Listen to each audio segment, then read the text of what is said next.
Mes sœurs, mes frères, bienvenue en cette méditation sur les textes de ce jour, de ce mardi 20 juin 2023, en cette 11e semaine du temps ordinaire. Jésus nous demande souvent de prendre les choses à l'endroit parce que nous les prenons toujours à l'envers. La question de l'argent et celle de l'amour sont regardées de manière déséquilibrée dans le monde profane.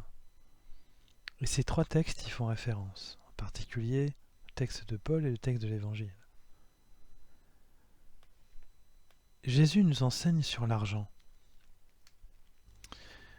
L'argent donné par nous nous enrichit. De la même manière, il regarde l'amour comme incluant aussi l'amour des ennemis, et cela nous rend réellement plus aimants. Ainsi, donner son argent et donner son amour devrait être, si j'ose dire, payé de retour. Et c'est le cas, mais c'est ce que nous ne comprenons pas forcément. Tout d'abord, pour tenter une explication, donner son argent est une grâce parfaitement comprise dans l'exemple donné par Paul et donc par les Macédoniens.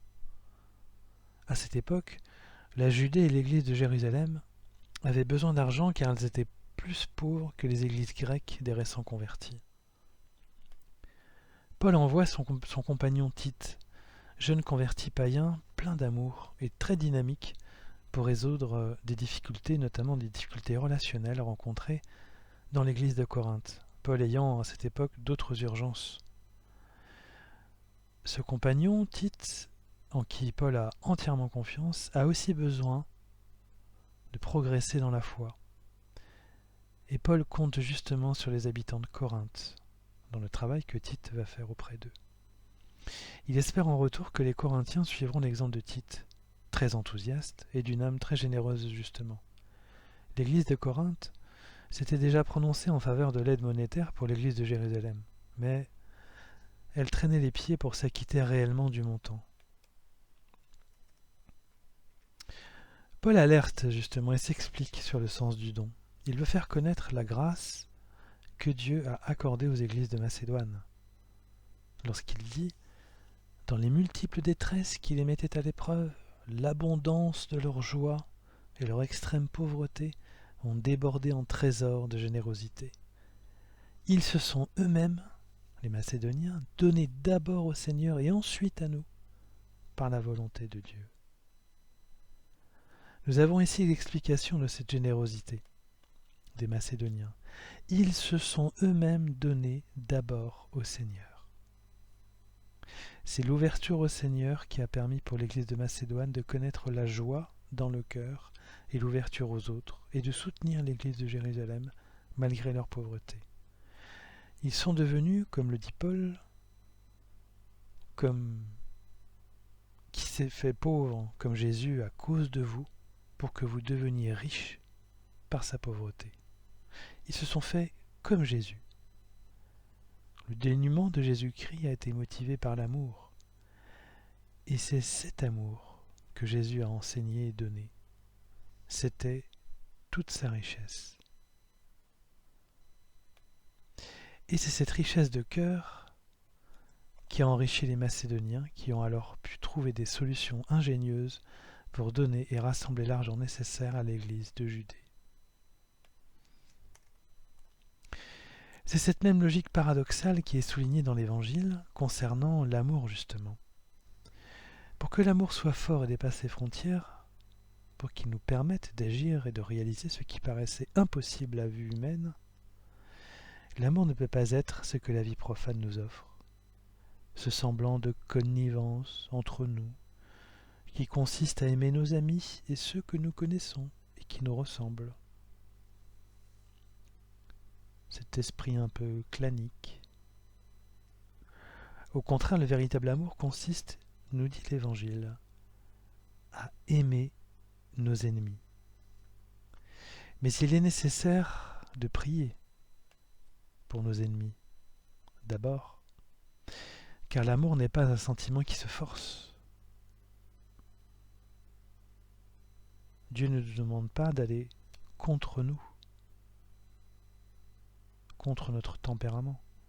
C'est une grâce, l'amour que nous recevons, et cette grâce s'obtient par l'Esprit qui suscite en nous ce sentiment nouveau.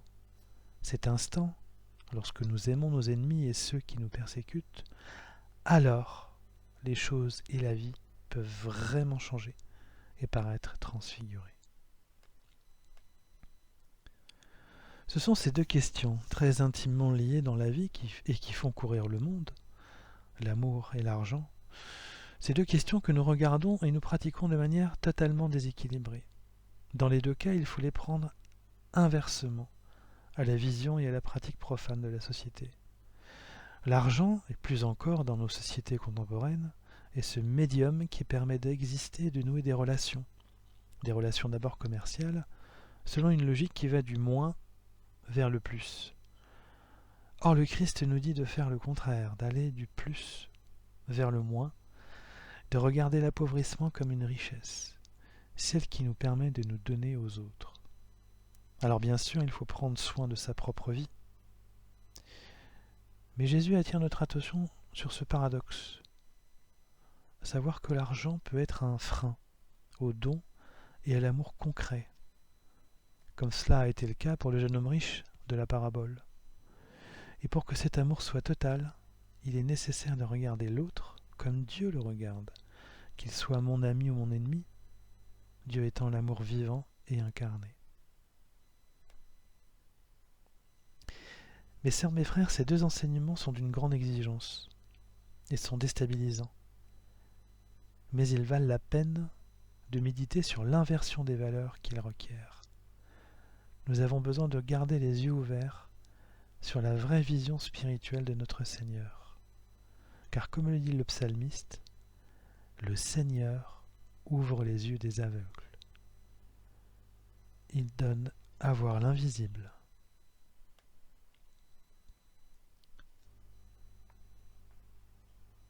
Mes sœurs, mes frères, après cet instant de méditation sur les textes du jour, je nous invite à la prière.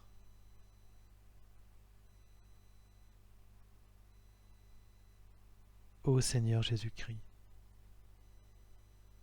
nous te sommes reconnaissants de nous ouvrir les yeux sur notre vie et notre petitesse. Nous regardons les choses comme les autres les voient. Mais tu nous donnes les yeux de notre Père, qui aime nos amis et nos ennemis, les justes et les injustes. Que cette puissance d'amour obtenue par ton sacrifice nous inonde en torrent de générosité, afin que par notre renoncement nous gagnions l'essentiel, l'amour des autres, le don aux autres, et ta vie en notre cœur. Amen.